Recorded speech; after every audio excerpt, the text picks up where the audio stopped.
Welcome to Malpractice Podcast.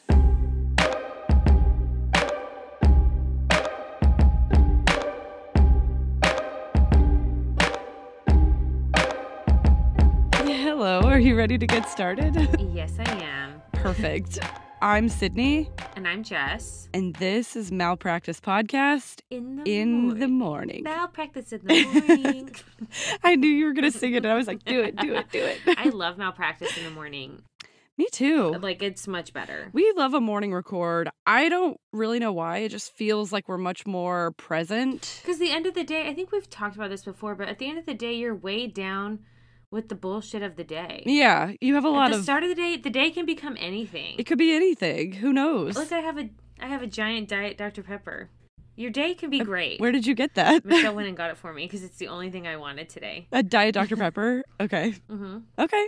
Do you? Yeah, have to do it. Have to do it. I have my giant cup of coffee here. Yeah, you have a dairy full cup of coffee. I sure do. I just ascribe to the belief that if you don't put something in your coffee, then you don't love yourself. Oh yeah, that's 100% a fact. Okay. Like cinnamon, a sprinkle of cinnamon, great, fine, you love yourself. Black coffee in the morning is like, this is purely utilitarian. I don't think a sprinkle of cinnamon is enough. It's not enough for me, but I respect it if that's what you got. I don't think I respect it. You don't? Oh, it's got to be something. I don't think so. Okay. Sprinkle of cinnamon, that is not something in your coffee. That's dust. Yeah, it's dust. But I'm like, as long as you like fix your coffee up a little. Oh, I have to do the most. I have to froth it. Oh, I am also a frother. You know that. Syrups. Yeah. Yeah. You're the reason I have my frother now. I was like, a frother? If you, as a listener, have not started frothing the milk that goes in your coffee or dairy-free product that goes in your coffee, whatever you put in your coffee, yeah, start frothing it. I swear to God, it'll make your life better. It's so much better. Every morning you have like a little cappuccino instead of just a regular-ass coffee. Yep. Change the game. It could change your day. It could, yeah. There's a lot of potential going into a day where you start it with a cappuccino. Yeah. So now we have to stop everything. Yes. Because it has just come out in the last couple of days that Elizabeth Holmes tried to flee the country last year. Okay. So Joe Kinkopf and a couple of other people tagged us in like an article on Twitter. So special shout out to Joe. Shout out to you, Joe. Right. If you've listened to the show for a while, you probably know that we've done several episodes on Theranos and Elizabeth Holmes. Well, apparently... We're obsessed. We're obsessed. We're obsessed with the story. If you haven't heard those, it's a fascinating case. I think we have like 4 or 5 of them. If you haven't heard... If you just Google, you'll be like, no way. And it's yes way. It's a yes way moment. And in a series of yes way moments, she apparently last January booked a one-way ticket to Mexico. Mm-hmm. And prosecutors, I don't know how they found this out. They're like, I think it's mighty interesting that you did not book a return trip. I think like they were probably they're monitoring her because she has to turn herself in April. They have to be. So, and part of your... For jail. For 11 years of jail. Straight to jail. Straight to jail. So you have to like you have to turn over your passports, right? Right. So, bitch, where are you going? So she didn't even have access to her passport. So I'm like, how did you think? Well, she can go out. Oh, she can? I think so. But she can get into Mexico, no passport? I don't know. I think so. No. She was maybe trying to. Maybe she was trying to. Maybe she was trying to with a different passport. Right. The prosecutors contact her lawyers and they're like, what?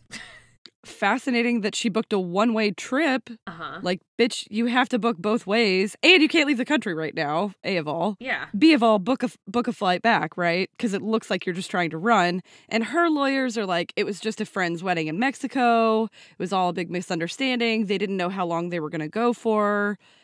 But, like, you were just sentenced to 11 years in prison. You can't just leave the country. Well, I think it speaks to her... like inability to take ownership of and responsibility, right? She's like, well, Yeah. I'm not in jail yet, so For sure. I want to go to Mexico. And it's like, no. Her lawyers are arguing that she should go ahead and start her jail time now in her mansion. Mm-hmm. And I saw in a couple of different articles that the monthly upkeep on this mansion is $13,000 a month. So prosecutors are like, that's not jail. Yeah, she'll soon realize how different that is to jail. Being in your house is not jail. Mm-mm. I love my house. You know that, surely. Yeah, I would rather be in my house. If my house does not have $13,000 of upkeep a month, then I would rather be Same. here. 100%. She probably has a private chef. Are you joking? No. And staff? There's no. Absolutely not. You can't start it there, and you can't start it in Mexico. You can't. And I thought it was well, I did see some of her lawyers' kind of defenses that they do this all the time. They like book one ways. Yeah. And Michelle, my wife, was like, that is a good defense. Like rich people are like, well, who cares? I'll book it last minute. Yeah, I don't know when I'm going to come back. Yeah, so apparently her partner went on the Mexico trip, and then he came back from a different continent that was not North America. And so prosecutors are like, she was supposed to go with you and just like continent hop while she's about to go to jail for 11 years. You can't do that. So weird. It's such a weird situation. It is a good defense. I agree with you that they're like, well, you don't understand because rich people do it this way. Like, you're not rich. Whatever. Yeah. Oh, rich people do this. Sorry, prosecutors. You're not rich. Yeah. I just thought it was so... I feel like she wants to go out with a bang. Oh, for sure. Like, you know, I'm like, you really will try anything, bitch. You will try anything. When the article said that she was trying to flee the country, you know, it's like, was she really trying to flee the country? Well, she was trying to flee. She was definitely trying to leave the country, for sure. Yeah, she was trying to go to she was trying to go to the beach. I highly doubt that she had, like, no concept that she couldn't do that. I think that she probably was sitting in her mansion, and she was like, 11 years is a long time. Yeah, one last all-inclusive trip to Mexico. Yeah, I think so. I mean, I get it. I would want to do the same thing, but you can't. You can't. You shouldn't. Sweetie, no. So stop it. Yeah, so a bunch of people tagged us in that, and we're like, you need to address this. I mean, listen. Wait, has Sonny been sentenced yet? We missed it. He was sentenced to 13 years. Oh, damn. Also, for a white-collar crime, and you have to assume they'll be, like, good in jail, they'll probably serve, 5 years? 7, maybe? I don't know. 5 years is a long fucking time. It's a long time, still. Okay, I'm just ready for this all to be wrapped up in a neat bow, because I think, like, Elizabeth Holmes has spurred accountability in this space. Like, we're seeing more and more people held accountable for lying to investors and stuff. Like, that's coming out, so... For sure.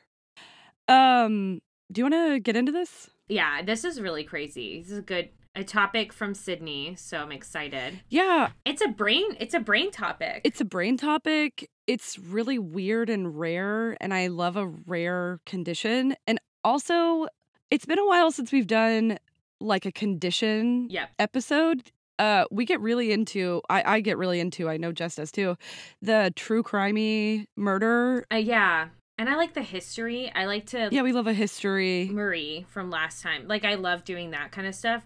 But when you get into this, I'm like, what? It's so crazy. Every now and then, I like to sprinkle in a weird condition that you've probably never heard of. So yeah. Today, we're going to sling some facts at you about a condition called Prosopagnosia, which is commonly known as facial blindness. Before we get into this, are you personally good at remembering faces? I'm good at remembering faces, but I will not remember your name. No, same. I feel like when somebody remembers your name, it's such a flex, and it makes them seem like such a nice person. And I will say, I went on a bachelorette party trip, and it happened to me for the first time where I stuck my hand out to like, hi, nice to meet you. And the girl was like, we've met at least twice. And I just did not remember her face, and it was like the worst feeling. Yikes. Yeah. I think it's from teaching. Yeah. But I will never remember your name. No. There are people, though, who, and I'm not for sure one of these, that they call super recognizers. Super recognizers. Okay.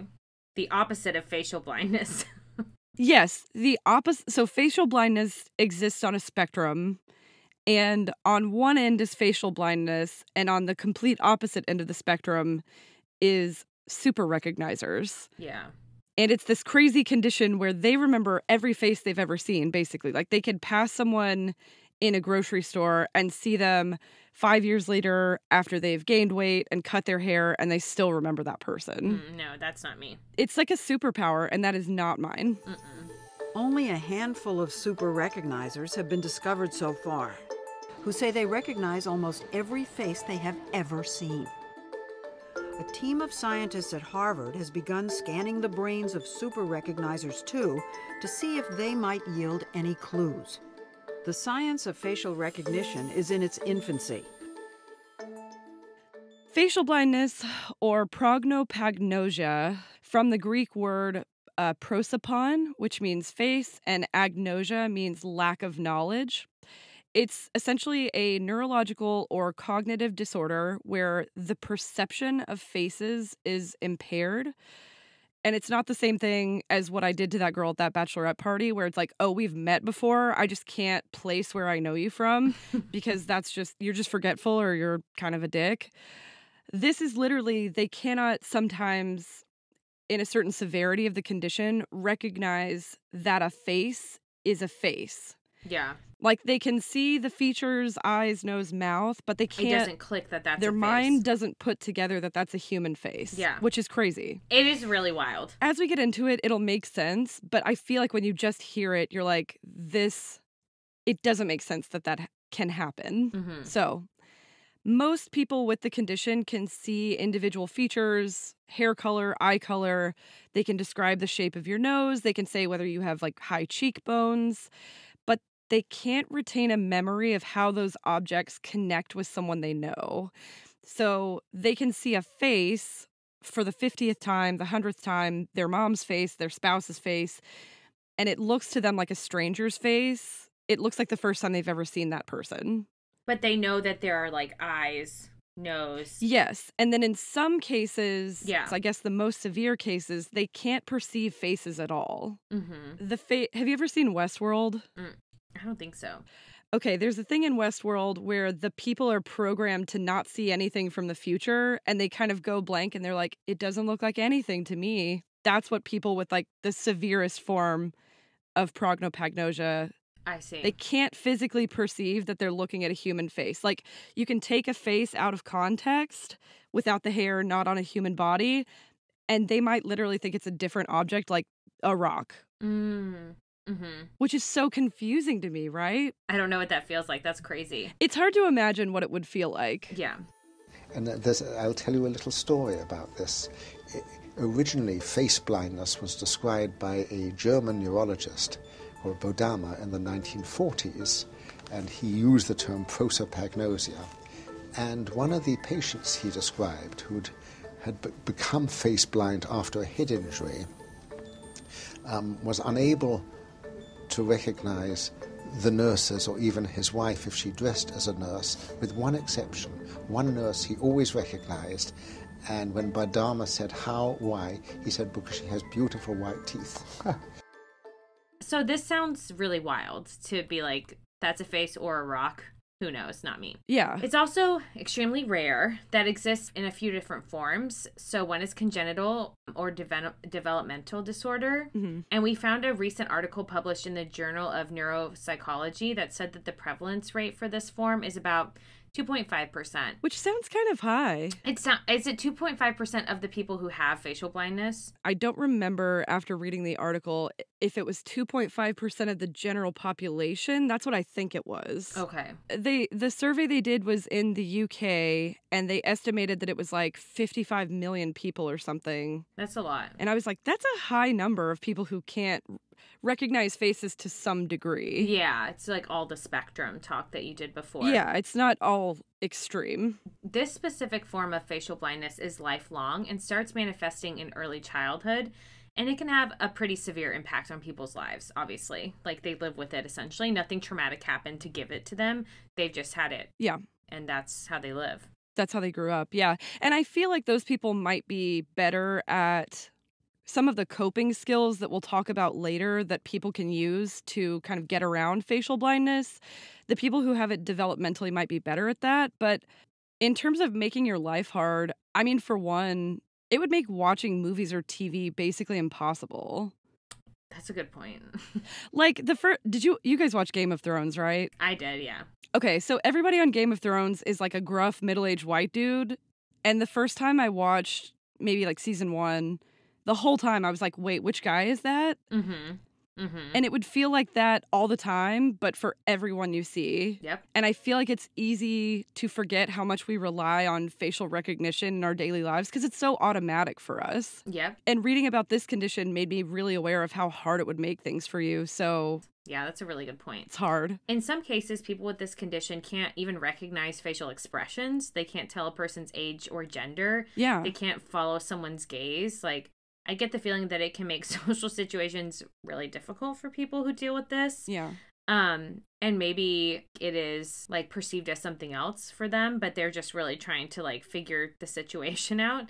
For sure. Not being able to recognize friends, family, coworkers, etc. Oh my God, your boss, imagine. Oh, no. Yeah, no, it would probably make life extremely difficult, and especially if you were living with it undiagnosed. Mm-hmm. Because people would just think you're rude. Yeah, people think you're rude or super forgetful, or Yeah. maybe there's misdiagnosis with like ADD or something because you're like... Or autism, maybe. Yep, exactly. I feel like it could be misdiagnosed as a lot of things. And the intersection of that, too. If you like have this and something else... Oh, yikes. Yeah, for sure. So there's the hereditary form that starts to manifest during early childhood, and then there's an acquired version, which may occur after brain damage from something like stroke or a brain injury or like a TBI, like Sydney studied for her PhD because she's a doctor. You love to bring it up. Works it into every episode. Every conversation, really, that you have, I feel. I'm like, hello, this is the doctor. Jess is my number one supporter. Don't tell Eric. He knows. Yeah, no, he definitely knows. Beep boop bop. So the acquired forms have actually given science a lot to work with in terms of understanding how facial recognition works in a healthy brain. No one knows what causes lifelong face blindness. It was discovered so recently, scientists are just beginning to unravel its secrets. And some of the clues are coming from people who once had normal face recognition, but lost it after suffering damage to part of the brain. And in an interesting twist, those people are also offering insight into the way the rest of us recognize faces. So I want to jump for a second into the science of how facial recognition normally works for just a second. This will be helpful. I think it'll clear up a lot. Yeah. So humans have a visual system, which includes the retina and photoreceptors in your eyes. From those come an optic nerve, then an optic tract that goes through your brain, and then the visual cortex is located in the very back of your brain, like where a ponytail would sit. That's the visual cortex. So visual information comes in. The visual cortex helps your brain to basically build a representation. That means you get to perceive whatever you're looking at, okay? What's really interesting is with people who have prosopagnosia, all of those functions are completely normal. Oh. Like, they did all of these MRI and fMRI scans, and all of those pieces of these people's brains are functionally normal. They can perceive everything else. They know what a jacket is, what a coffee cup is, whatever.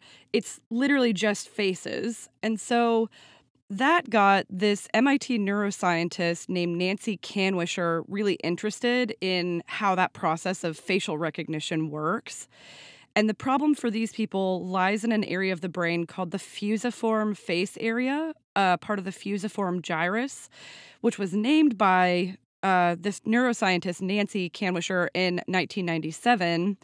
And I'm going to insert a clip here to let her describe how she discovered this special piece of the human visual system. Because she did an interview with 60 Minutes, and I think That's cool. This is like a fantastic piece of, just let her talk about it. Yeah.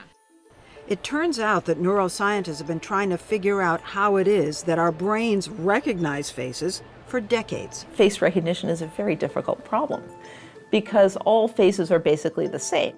MIT neuroscientist Nancy Canwisher. There are these two roundish things here, there's this thing there, there's this thing there. They're all the same.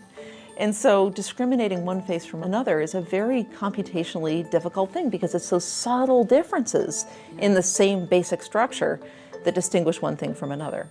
If you look at a face upside down, you're very bad at recognizing it. If you look at a word or an object or a scene, you can recognize it fine upside down. So what did that tell you? It tells you that there's something very special about face recognition. It works in a very different way from recognition of everything else. And that got Canwisher wondering if there might be a part of the brain responsible just for seeing faces.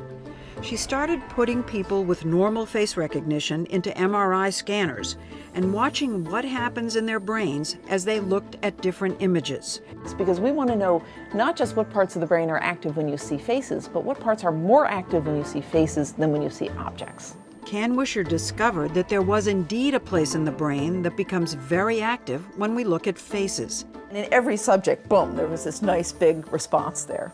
So could that be what's missing in people with lifelong face blindness? Canwisher put him in the scanner to find out.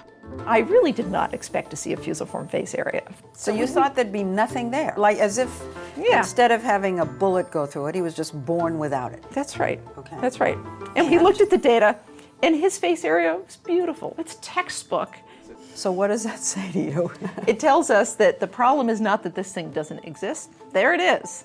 But see, that's the fun of science. It's fun to be told you're just completely and totally wrong, because now you have to go back and, think anew.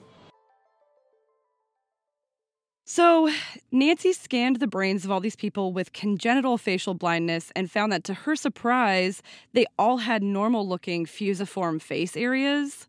Right.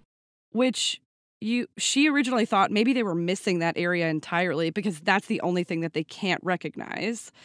But some of the people they scanned who had acquired facial blindness, who had suffered like an injury or a tumor in this special part of their brains, when they studied those people, it gave them a huge clue into how this part of the brain contributes to normal facial recognition processing.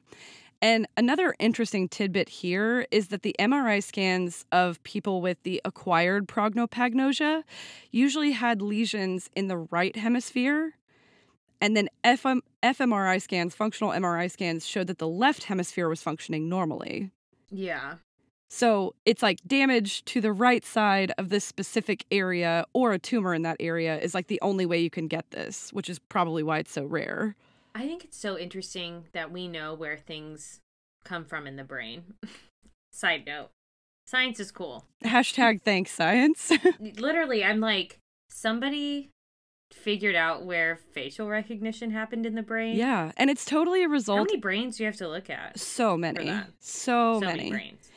And the hereditary version, they still don't really understand why it doesn't work. Because the acquired version, they're like, oh, there's a tumor, there was a lesion because they had a brain injury. It makes sense. Something happened. Yeah. The genetic version, they're like, fusiform face area is completely normal. All of the visual system is completely normal. They don't know how it happens. Still. That's crazy. Yeah, she's still doing research on it. It's super cool. Good. Shout out to her. Shout out, Nancy. So, also, the acquired facial blindness, I'm not going to try and say that word because that would be a joke, is pretty... It's hard. It is hard. I had to practice. I had to listen to it because I can't read science words. Mm-hmm. So, the acquired version is pretty easy for people to identify for themselves after an accident or with the development of something like a brain tumor because it usually happens in adults who have gone their whole lives with normal facial recognition abilities, and then all of a sudden they're like, what? Like, yeah, I don't know who that is or if that is somebody. Yeah, there was one woman in that 60 Minutes interview where she said that the first time she realized something was really wrong was after she had a TBI. She went to the hospital and her friend came in wearing a white jacket, And she thought that her friend was one of the doctors. She was like, oh, hi, you're one of the doctors, right? And she was like, we've been friends for 20 years. And she was like, something's happening. She's like, I I'm in the Matrix. I can't recognize I don't know you. which would be so scary. Yeah. There's actually a website called faceblind.org, which we'll link in the show notes. But you can go to this website and take a test to see how good your facial recognition abilities are. Because if facial blindness is something that you start to notice in yourself, you need to see a neurologist ASAP. Yeah, something is really wrong. To have that diagnosis, yeah. On that note, there's a few different ways that you can be formally diagnosed. So, scientists and doctors have developed these neuropsychological assessments that are specifically used to diagnose facial blindness. Because this is crazy. It is. And it's really new. Yeah. Yeah, these tests, yeah. Yeah. One basically uses famous people's faces, like the current president or movie stars that most people would recognize. I would fail that because I don't know anyone's face that is. I'd be like, that one's Obama. Yeah, I could do, but yeah, anyone else cannot. Terrible. The other is the Benton facial recognition test, the BFRT. The person being tested is given a target face, not like a target, but like this is the target face. Yeah. Remember this. And then 6 other faces. And then they're told to pick the face out of the 6 that matches the target face. The images are cropped and they eliminate hair and clothing, so it's literally just the face. Right. One study, however, found that people with facial blindness were somehow passing this test. So then the Cambridge Face Memory Test was developed to better diagnose people with this condition. And about 75% of patients who self-reported facial blindness were diagnosed with this test versus only 25% diagnosed using the previous test. So this test is much better than the previous test of just like match the face. Yeah, and these tests are coming out within the last like 10 to 20 years. Yes. So I can't imagine how hard it would have been to live with this condition way, way, way long ago when nobody even had any concept of what it might be. It would be really stressful. I actually wonder if it was easier back in the days which I would have never wanted to be born because people had like one dress. Oh, they never changed their clothes. Yeah, that's a good point. Because if you hear people talk about it with facial blindness, they say like, I'm good with all my friends unless they cut their hair. Yeah. And then I'll never know who you are again. And yeah, it's crazy. Yeah. So one dress might have been a real advantage. One dress wonder could have been the best part. The best part of living back then, for sure. Oh, yeah. Nothing else is good. No. Nothing else. There are several different subtypes of prosopagnosia. And I'm just going to say facial blindness because now I feel like I'm flexing by saying the clinical term. You can say it. People know I can't read. Okay, I don't care. So Jess talked about one of them being developmental. If you have a developmental case, you almost definitely already know that you have it. I saw in an interview one little boy whose mom describes him being at a party and he literally walks right past her because he doesn't recognize that it's his mom. So that would be pretty quickly diagnosed, right? Yeah, something's up. Something's up. If you walk right past your mom and don't even, like, not even a flicker of recognition would be crazy. Yeah. For a long time, no one really knew whether it was possible that facial blindness was hereditary. And then in 2005, there was a study that was led by Ingo Kennerknecht. That looks right. Honestly. I should have practiced that. You could have said anything that started with a K, and I would have been like, yep. Ingo K. Yep. Used epidemiological data collected from 689 randomly selected students who took a facial recognition test. From this group, they identified 14 people who had some degree of facial blindness. And then they interviewed those 14 people's family members. And in all 14 of those cases, at least one other affected family member was found. Okay. So they basically created pedigrees for each family.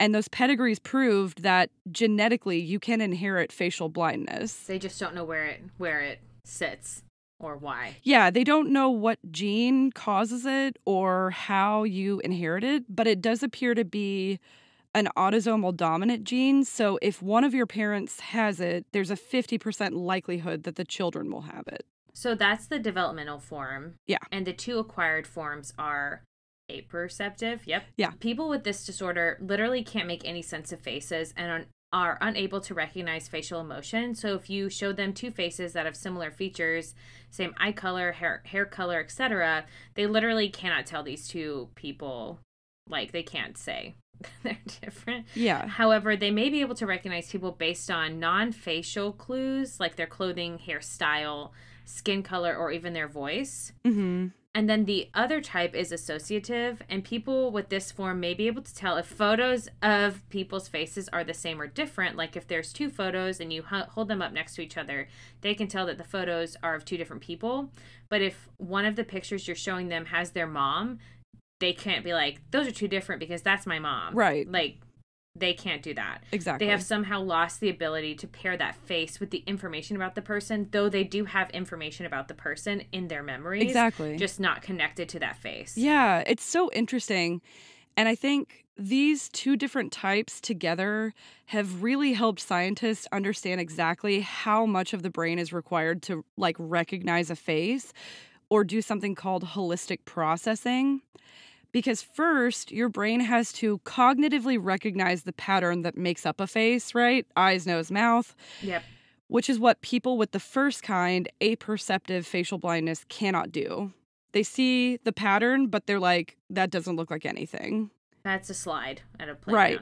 No idea. Rock. Could be a rock, could be a turtle, Potato. couldn't tell you. I don't know.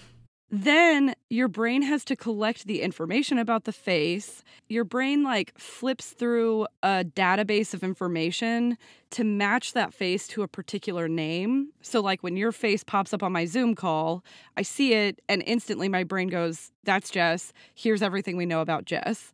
Yeah. You know what I mean? It would be my worst nightmare if I hopped on a Zoom call and you're like, who the fuck are you? Oh, it would be terrifying. Yeah. I would freak out. I'd be like, what? I would immediately call the neurologist. I'd be like, look, something happened. I have something. Please and you help me. should. Yeah.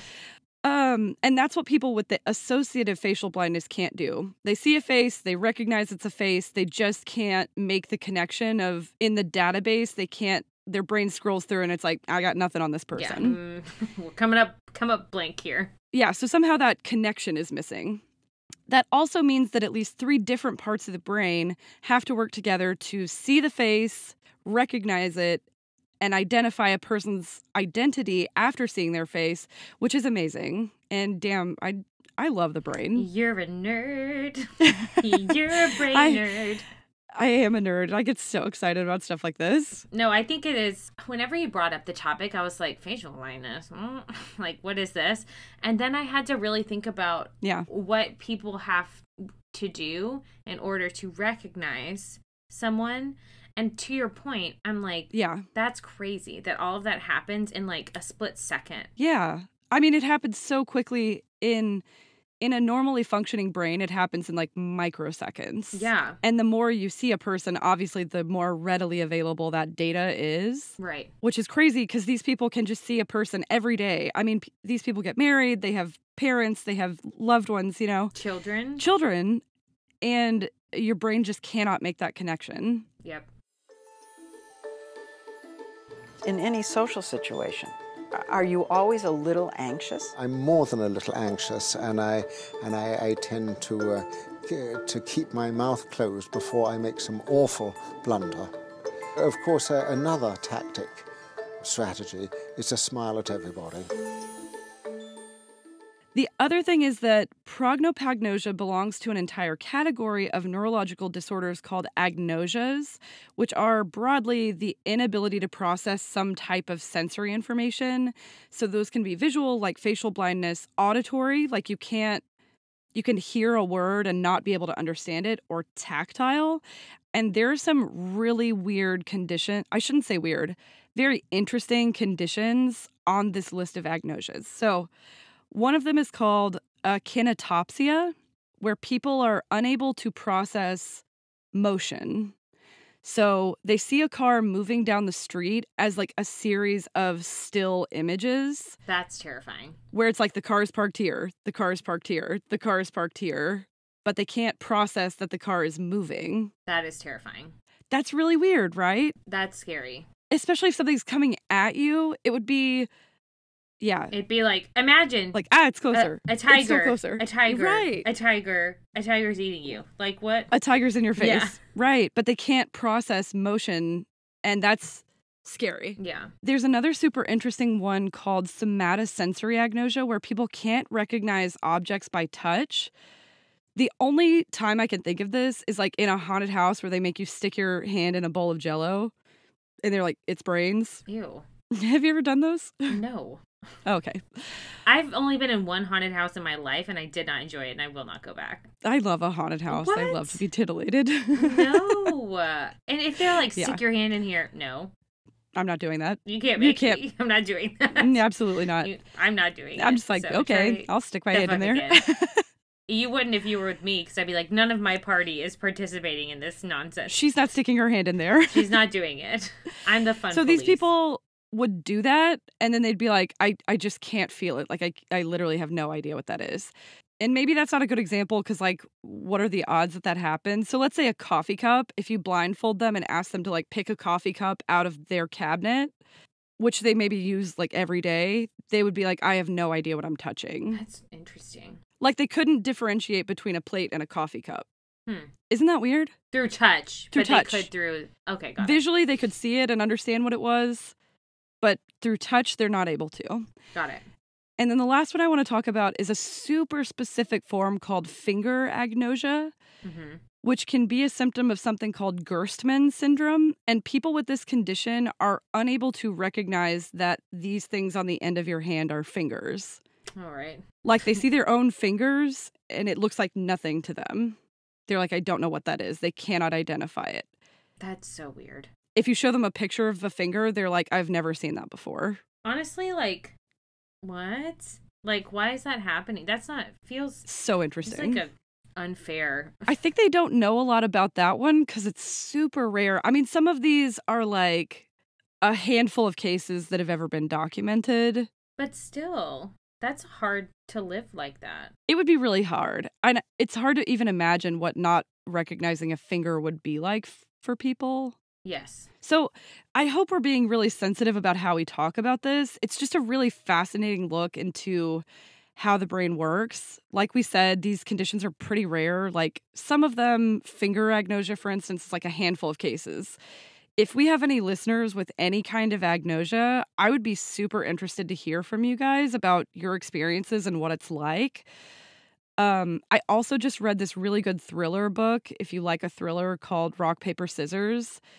And the main character has prosopagnosia. Really? And it's kind of a cool plot device because, yeah, I won't spoil anything, but it's interesting to hear about him like living with his wife and being like, yeah, I literally don't know what she looks like. Interesting. Right? Absolutely. And if you want to write in, we'll definitely read your email on the show if you give us permission, because a firsthand account of what this is like would be, one, really fascinating, and two, super helpful for listeners who have no experience with this condition and who, like us, are trying to figure out what that would mean. Like, I think as someone, it's kind of in my mind, as someone who can see colors, like imagining being colorblind, like imagining not having that thing is really hard. I think if we could get a firsthand account, that would be... No, totally. I know some people say that, like, just from reading about this, lots of people cope by recognizing other non-facial features. We talked about this: hair color, body shape or size, mannerisms, the sound of someone's voice. People also say that conversation skills and being super friendly becomes really important because you need to get information out of someone very quickly about how you know them. Yeah, so you can place them. Yeah. Yeah, but I'm sure it can affect you socially and in terms of everyday functioning. Some people say they actually study the faces of their friends and loved ones to try and find special ways of recognizing the people that they really care about. And unfortunately, that's basically it in terms of treatment. Some clinicians believe that by studying facial expressions and different faces, people with prosopagnosia can improve their facial processing abilities, which is cool. but there's really no other treatment outside of that. Some people who experience this after an injury or stroke end up recovering their abilities almost entirely. So the research is still being done. And if you have some degree of facial blindness, the research teams are also always looking for participants because, like we said, it's pretty rare. So it's hard to find people who are interested in participating in treatments. If you're one of those people and you're interested in contributing to science, we'll link some of these groups that you can link up with to learn more about kind of the treatment options that are available. And there's support groups and there's therapists. It's come a long way in the last maybe 10 or 20 years, but it's still got a long way to go, obviously. So we kind of wanted to get the word out about this condition because lots of people don't even realize they have it. Yeah. And speaking of that, there are actually several famous-ish people who have come out and said they're either diagnosed or they're self-diagnosed with facial blindness, including possibly Brad Pitt, which is random. So obviously we know he's a famous actor. He's played in so many. I don't even want to know how many movies, but Fight Club, Moneyball, World War Z, etc. He has 4 Golden Globe nominations and 2 Academy Award nominations. While it's not for sure that he has been diagnosed or not, he said he has such a hard time with faces, he believes he has this. Yeah. He is quoted as saying, "So many people hate me because they think I'm disrespecting them. I'm going to go get tested. That's why I stay at home. You meet so many damn people and then you meet him again." And he thinks he has facial blindness because he cannot recognize people, ever. I read about him in an interview and his experience, and it definitely sounds like classic facial blindness. Yeah, or, it's a spectrum, so... It's a spectrum, but it definitely sounds like he's got it, yeah. Brad Pitt may have one of the most recognizable faces in the world, but it turns out he is unable to recognize other faces. So in his recent GQ cover story, he says that he struggles with face blindness. Now, the actor previously described the disorder in a 2013 interview with Esquire magazine, explaining, "So many people hate me because they think I'm disrespecting them. Every now and then someone will give me context and I'll say, 'Thank you for helping me,' but I piss more people off. You get this thing like you're being egotistical." And then Jane Goodall, hello, chimpanzee queen, is an English anthropologist and primatologist who is known for living among chimpanzees in Tanzania, has apparently been diagnosed with facial blindness. I didn't realize that she was diagnosed, but that's so fascinating. Yeah. And maybe, And she had a really long and solid scientific career. Yeah, period. Right.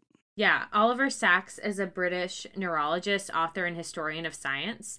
The New York Times called Sacks the poet laureate of medicine. I mean, that is something. Yeah. And he has written on patients with unusual diseases, including a book called The Man Who Mistook His Wife for a Hat and another called Awakenings. He said his facial blindness was moderate and went on to say, "My attention goes to the rest of you, your shirts, your voice, your pants."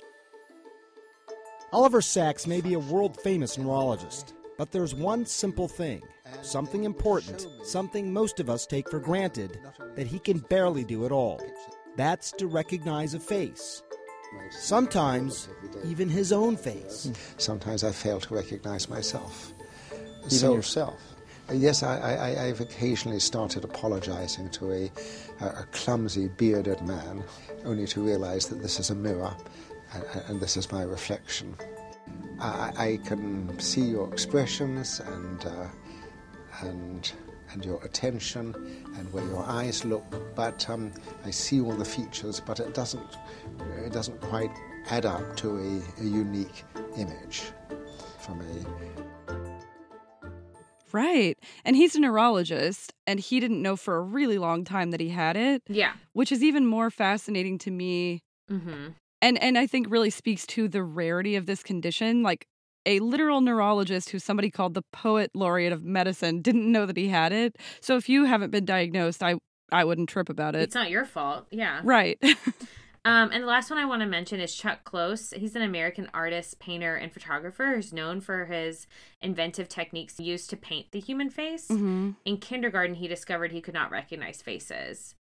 Quote, "Even by the end of the year, I didn't recognize anyone in my class." Have you ever seen any of his work. So I know the name, but I haven't. He does No. these really huge pieces of art of close-ups of faces, but he does them sometimes like made up out of lots of tiny little pictures. Oh, that's cool. Oh, wait, then yes. Yeah, so he does some really cool work, and I think to me, it makes it even more interesting to know that he has prosopagnosia and he's doing these really cool works of art that are so focused on the human face. So Maybe that's why. Yeah. That's what Chuck Close told us he does. You have to be really charming.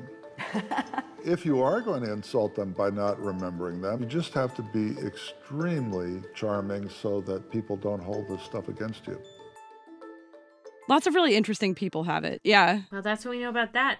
Yeah. Thanks, Sydney, for recommending this topic. Super cool. Yeah, I really liked this. I was excited to cover it because I think it's such an interesting topic, and we hope you guys learned something.